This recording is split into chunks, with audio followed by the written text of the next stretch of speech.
Sebelum saya terangkan teks persisnya, itu ada sekian problem dalam memahami Quran, terutama kalau lewat terjemah. Problem itu bisa gawat, gawat betul, bukan gawat-gawatan tapi gawat betul. Misalnya ada ayat begini dan terjemahnya pasti begini. Fa'ainama tuwallu fasamma wajibah. Kamu menghadap mana saja, di arah manapun, di sana ada ridhonya. Itu kalau hanya pakai terjemah, tentu menjadikan kita sholat bisa menghadap ke timur, ke barat, ke utara, dan ke apa? Selatan. Saya cerita sedikit tentang asbabun nuzul. Memang tema sekarang tentang asbabun nuzul. Dulu Rasulullah SAW ketika di Mekah itu sholat menghadap Ka'bah. Tapi setelah pindah di Madinah, di mana Madinah itu ada komunitas Yahudi dan Nasrani, Rasulullah itu menghadap ke Baitul Maqdis. Kira-kira 16 bulan. 16 sampai 17 bulan. Semua riwayat itu kisarannya hanya 16 sampai berapa? 17 bulan. Sehingga orang Yahudi itu bilang begini, Muhammad ini baiklah, meskipun dia membawa agama baru tapi kiblatnya masih ikut kita, masih baik. Setelah 16 bulan Nabi diperintahkan Allah untuk menghadap ke Ka'bah. Fawalli wajhaka syatral masjidil haram. Maka orang Yahudi itu berontak. Berontaknya adalah kiblat mereka ditinggalkan. Cara berpikir orang Yahudi itu kiblat mereka ditinggal. Sehingga mereka bilang mawallahum an qiblatihim allati kanu 'alaiha. Apa yang menjadikan umat Islam berpaling dari kiblat Baitul Maqdis. Kemudian mereka provokatif betul. Ini perlu diperjelas. Provokatif. Bilang begini. Inna Muhammadan tahayyara fi din. Muhammad ini bingung dalam beragama. Sehingga habis ngomong A ngomong B, habis kiblat Ka'bah, kiblat Baitul Maqdis. Sehingga dalam banyak tarikh disebutkan peristiwa kiblat itu terbanyak melahirkan orang murtad. Orang yang keluar dari Islam gara-gara provokasi orang Yahudi. Muhammad tahayyara fi din. Muhammad itu bingung dalam menentukan pilihan apa? Beragama. Kemudian walhasil singkat cerita akhirnya Nabi itu madhep Ka'bah. Apa yang terjadi mukjizat itu adalah bahwa agama ini agama yang mewakili semua agama sebelumnya yang masih orisinil. Yaitu Nabi akhirnya berargumentasi Ka'bah adalah kiblat yang asli, yang lebih tua. Terus mereka tanya, buktinya apa? Dijawab oleh Quran, fihi ayatum bayyinatum maqamu apa? Ibrahim. Ka'bah bukti tertua adalah di situ ada makam Ibrahim. Makam itu jejak kaki. Ya kalau bahasa Indonesia makam itu kuburan. Kalau dalam bahasa Arab makam itu jejak apa? Jejak. Sehingga diketahui oleh sejarah dibuktikan di situ ada jejak kaki siapa? Nabi Ibrahim. Sementara nisbatnya Baitul Maqdis itu adalah kepada Nabi Musa dan Nabi Harun. Yang ini adalah turunan dari Nabi siapa? Ibrahim. Hikmahnya apa? Begini, sebagai bukti bahwa Baitul Maqdis pernah menjadi poros Islam atau poros Tauhid, maka Nabi Muhammad pernah disuruh menghadap ke Baitul Maqdis. Buat inget-ingetan kalau ini pernah menjadi poros apa? Tahu? Tapi tetap tua-tuaan masih tua apa? Ka'bah. Kenapa tua Ka'bah tadi? Karena Ibrahim adalah Abul Anbiya, bapak dari para.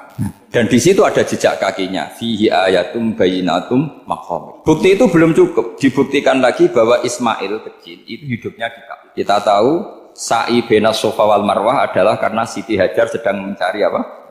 Jadi ada bukti sekian, bukti empirik bahwa Ibrahim itu kiblatnya itu Ka'bah, bukan Baitul. Sehingga ada kata-kata fihi ayatum bayyinatum maqamu. Nah, tanpa ngerti asbabun nuzul, kamu akan mengartikan fa'ina ma tuwal fasamma wajibah itu salah. Karena di situ kamu menghadap mana saja, maka di situ ada ridhonya. Maka para ulama memberi catatan, maksudnya begini, kamu menghadap kemana saja, asal itu yang diperintahkan Allah, maka di situ ada ridhonya. Harus seperti itu maknanya, disesuaikan dengan konteks asbabun nuzul. Tanpa seperti itu tidak bisa. Dan masih banyak lagi kepentingan tentang asbabun nuzul. Jadi problem sekarang adalah banyak mufassir yang hanya mengartikan dari terjemah. Itu bahaya sekali. Jika ada orang yang menikah secara mut'ah, itu kan mirip kayak transaksi zina. Mereka berdalil famastamta'tum bihi minhunna fa'atuhunna ujurahun. Perempuan yang sudah kamu nikmati, yang penting kamu bayar. Terjemahnya seperti itu. Karena ujur itu jamaknya ujroh. Itu fatal sekali. Padahal ayat itu begini, settingannya begini, setting siakul kalamnya atau asbabun nuzulnya begini. Jadi sekaligus, memang saya sengaja ngaji dengan tema yang berat untuk penghormatan pada yang ngaji. Kalau temanya ringan kan kayak TPG. Begini asbabun nuzulnya begini. Wal muhsanatu minan nisa yang awal juz 5 itu, ya kita santai aja. Yang awal juz 5 itu sebetulnya maktuf, diatafkan pada ayat hurrimat alaikum ummahatukum wa banatukum wa akhwatukum wa ammatukum wa kholatukum wa banatul akhi wa banatul ukhti. Jadi perempuan yang haram dinikah itu ada 7. Yang faktor nasab, yaitu siapa? Ibu, putri, saudara putri, bulik dari bapak, amah itu bulik dari bapak, kholah itu bulik dari ibu, keponakan dari saudara lelaki, keponakan dari saudara perempuan. Ini disebut haram karena nasab gen. Kalau orang Jawa bilang hanya 4 karena ngitungnya bulik baik dari bapak maupun ibu. Kalau orang Jawa bilang kan bulik terus keponakan dihitung 1. Padahal ada keponakan dari saudara lelaki, ada keponakan dari saudara apa? Perempuan. Wa banatul akhi wa banatul ukhti. Terus kedua, haram karena rodok. Kita tahu dalam hukum Islam rodok adalah sama dengan nasab. Jadi ibu yang pernah menyusui kamu berarti jadi ibu kamu. Dan saudara sepenyusuan berarti menjadi saudara kamu. Ini disebut wa ummahatukumul lati arda'nakum wa akhwatukum minar rodok. Terus ketiga, haram karena musoharoh, karena besanan. Jadi pagi ini misalnya saya nikah dengan Sri, bilang qabil tu nikaha wa taswijaha bil marhum madkur. Setelah nikah dengan Sri ini otomatis ibunya dia menjadi mertua. Otomatis haram saya apa? Nikah. Ini namanya haram karena musoharoh. Atau kamu punya anak Zaid. Zaid pagi ini akad dengan Sri. Berarti Sri adalah menantu Anda. Otomatis haram bagi Anda. Itu namanya haram karena musoharoh, karena bisanan. Itu yang disebut waroba haram-haram itu kan saat terus itu wa ummahatu nisaikum. Ibu dari istri-istri kamu. Memang ini agak jelimet, tapi memang syaratnya mufassir harus biasa jelimet. Jangan hanya nyari partai ayat-ayat untuk kepentingan partai. Wah, itu ngeri. Kacau Quran dipakai kampanye. Terus itu berarti sudah 3 kan? Haram karena nasab, karena rodok, haram karena musoh. Terus yang keempat ini haram yang bukan karena sebab pada seorang perempuan, tapi karena istri orang. Disebut wal muhsanatu minan nisa. Haram menikahi perempuan yang masih milik orang lain. Nah, orang lain yang menikahi ini, istilahnya Allah adalah lelaki yang menikahi perempuan ini adalah lelaki sing muhsinina ghairu musafihin, secara nikah yang sah. Nah, nikah yang sah itu begini dalam hukum fikih Islam. Saya nikah dengan Sri, kalau hanya akad, itu saya wajib bayar mahar hanya separuh. Jadi kalau saya janji bayar 1 miliar, berarti wajib bayar berapa? 500 juta. Kalau janjinya 100 juta, hanya bayar 50 juta. Itu yang wajib bil akdi. Nanti wajib sepenuhnya nunggu bil jima. Kalau sudah hubungan intim, baru wajib 100%. Jadi kalau ada di Jawa, nikah dengan seperangkat alat sholat, itu yang atasannya tok, itu wajib karena akad. Nanti bawahnya nunggu setelah hubungan apa? Intim. Nah, ini hukum Quran, bukan hukum saya. Makanya kan wa in talaqtumuhunna min qabli an tamassuhunna, saat terus panis huma faradtum, hanya wajib bayar setengah.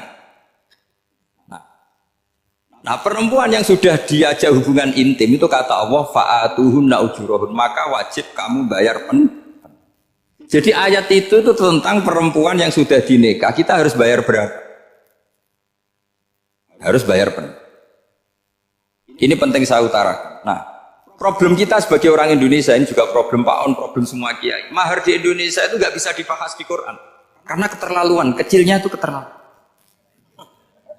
Saya ini kan kiai, sering ngakatkan itu sampai bosan, seperangkat alat sholat. Itu ngawur sekali, ini mbak-mbak harus nggak mau gitu. Saya provokasi minimal itu ya berapa? 100 juta berapa? Pantasnya berapa? 10 gram itu berapa nilainya? Kan 1 gram 500.000, baru 5. Ya sudah mendingan itu 10 gram. Quran itu bayangannya gini, sambil latihan, yang hafal-hafal biar latihan. Jangan dapat beasiswa karena hafal tapi nggak jelas cenderungannya. Quran itu bayangannya gini, ini nggak mungkin Quran ini bisa dibaca di Jawa. Wa in aradtum istibdala zawjin makana zawji wa ataitum ihdahunna qintaran fala ta'khudhu minhu syai'a. Jika kamu nikah sama seorang perempuan kemudian kamu cerai, maka mahar yang sudah kamu berikan jangan ambil lagi. Karena mahar di Arab itu mahal 100 juta, kadang mobil Alphard, kadang GMC. Sehingga setelah menceraikan tuh kebayang menarik. Kok enak dulu saya memberikan itu kan karena dapat servisnya. Sekarang sudah saya cerai saya tarik. Kalau mahar di Indonesia kan seperangkat alat sholat. Jadi nggak kebayang ada kalimat fala ta'khudhu minhu saya jangan ambil lagi. Kebayang ngambil aja enggak? Apalagi kalau nikahnya sudah 2 tahun kan sudah lusuh sudah. Tapi kalau di Arab itu kebayang karena mahal. Makanya orang Arab suka nikah orang Indonesia karena murah. Jadi bahasa kintoron tuh harta yang nggak ternilai. Wa ataitum ihdahunna kintoron. Yang nggak ternilai, mahal betul. Itu pernah saya hitung, ada yang mahar itu 400 juta, ya sekira segitu. Nah makanya setelah dicerai Allah memperingatkan setelah kamu kasihkan ya jangan minta lagi. Kenapa kepikiran minta? Karena jumlahnya besar. Kalau di Indonesia kepikiran nggak minta, nggak kepikiran, saking kecil. Seperangkat alat sholat, kadang 1 juta. 1 juta itu setelah hubungan intim sebelumnya yang wajib hanya 500. Itu kan nggak kebayang. Makanya susah ngartikan Quran di Indonesia kadang susah karena kadang terlalu. Itu pernah Sayyidina Umar radhiyallahu anhu pernah bilang begini. Wahai para perempuan, mahar itu jangan mahal-mahal. Kasihan para lelaki. Itu ada perempuan alimah ya, orangnya alim betul. Meskipun nggak pernah sekolah di UI, tapi alim itu. Itu usul langsung gini, ya Amirul Mukminin, laisa dzalika laka ya Amirul Mukminin. Waqad qala ta'ala wa ataitum ihdahunna qintaran. Kamu hanya seorang Amirul Mukminin, tidak berhak bikin aturan pembatasan mahar. Allah saja tidak batasi. Kenapa kamu batasi? Sehingga dulu yang namanya nikahnya Sulaiman Agung atau Jamaluddin siapa Ratu Agung. Kalau hadiah ya sampai tas mahal itu. Ini kan dari bahasa Arab mumtaz mahal. Mumtaz itu istimewa, mahal itu dia punya istri yang sangat dicintai dikasih hadiah mumtaz mahal. Terus ilat Jawa jadi apa? Tas mahal. Itu sama Mujidul Albab kan.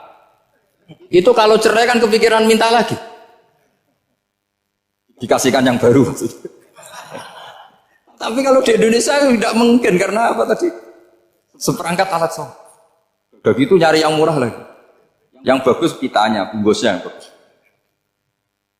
Nah, maka nggak mungkin kita maknani Quran tanpa mengenal yang bernama asbabin. Karena makna ayat itu bisa kacau kalau kita tidak tahu asbabin. Yaitu kayak tadi makna fa'ina ma tuwallu fasamma wajibwa. Itu maknanya kan kamu menghadap mana saja, boleh saja di sana ada ridhonya Allah. Berarti kan bisa ke timur, ke selatan, ke utara, ke barat. Itu bahaya betul. Sehingga kata ulama harus mengkaji asbabin supaya porsi ayat ini sampai semana jauhnya itu kita tahu. Tanpa tahu itu tidak bisa. Begitu juga menyangkut kiblat.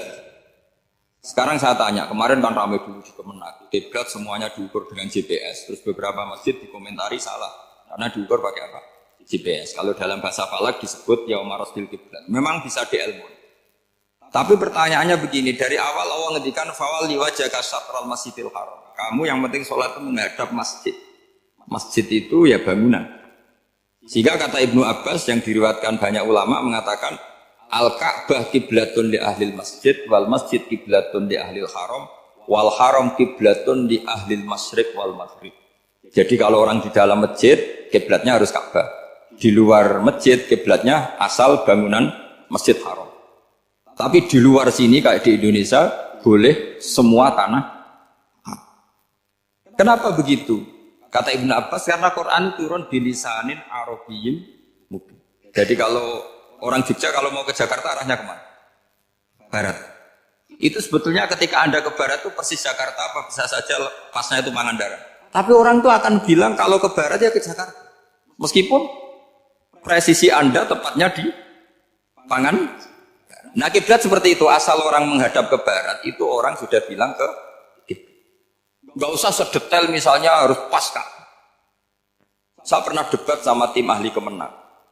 Gak bisa Gus, sekarang ada GPS harus tepat Ka'bah. Terus saya bilang gini, kalau teori Anda benar berarti semua masjid luasnya maksimal 16 meter. Ka'bah itu luasnya hanya 16 meter. Berarti Masjid Ulil Albab yang pojok sana sama pojok sana, kira-kira itu ya sudah tidak kena Ka'bah. Kalau harus tepat Ka'bah itu kan diameternya hanya 16 sampai 18 kalau nggak salah. Berarti semua masjid kalau ingin tepat Ka'bah harus pas 16. Kalau terlalu luas pilihannya harus cekung. Kan jadi aneh. Makanya saya itu sering Pak. Dulu saya ini biasa debat fikih. Kalau di tradisi pesantren namanya basul masail. Saya punya teman yang paling kurang ajar, yang paling saya kenang dalam panjang sejarah. Dulu itu kalau debat fikih itu ya seru. Kalau aturan fikih kan gini, soft paling baik itu kan soft pertama. Baru kedua, baru ketiga. Yang paling keren kan soft awal, soft. Terus teman saya bilang gini Pak, ya kalau gitu gini aja Gus, desain masjid itu memanjang utara selatan. Biar semuanya soft awal. Gara-gara didesain begini kan ada soft 2, soft 3. Apa susahnya kita bikin mulai awal supaya masjid memanjang utara apa? Selatan. Supaya semuanya soft. Ya kalau ada hukum ya diimplementasikan dalam desain bangunan katanya. Itu kan kacau. Terus akhirnya saya jawab, lalu setelah begitu yang paling afdol siapa? Yang dekat imam. Ya sudah, bikin cekung saja kalau gitu. Artinya gini ya, beragama itu yang sehat. Jadi beragama itu berdasar riwayat. Berdasar riwayat, pernah ada ulama yang hitung. Madinah menghadap Ka'bah itu ya tidak pas. Pernah dihitung pakai GPS. Kiblat Madinah ke Ka'bah itu ya tidak. Tidak seperti yang pernah dianjurkan kemenak. Karena apa? Agama ini ngikuti bilisanin Arabiyyin. Seperti jenengan gini, semua ini istilahnya apa? Menghadap Gus Bah. Padahal ada yang agak sana, agak sana. Semuanya ngaji sama siapa Gus? Ya sudah. Istilahnya bertatap muka, memangnya kita benturan. Ini bahasa, jadi seperti ini semua namanya apa? Berhadap. Padahal ada yang agak samping, agak sana. Ka'bah juga gitu, sebenarnya tidak se-ekstrim yang dibayangkan orang. Cuma kalau bisa tepat, ya kita harus tepat. Tapi tetap saja tidak perlu 16 apa? Meter. Fa'aina ma tuwallu fathamma wajhullah itu artinya menghadap. Menghadap itu menghadap arah. Makanya Allah tidak ada fawal liwajhaka nahwal Ka'bah tapi fawal liwajhaka syatrul Masjidil Haram. Jadi ini penting saya utarakan supaya kita familiar dengan istilah-istilah Quran. Istilah Quran itu gampang. Nah, kalau kita kaji itu problem kita tidak pernah mengkaji. Jadi semuanya asing.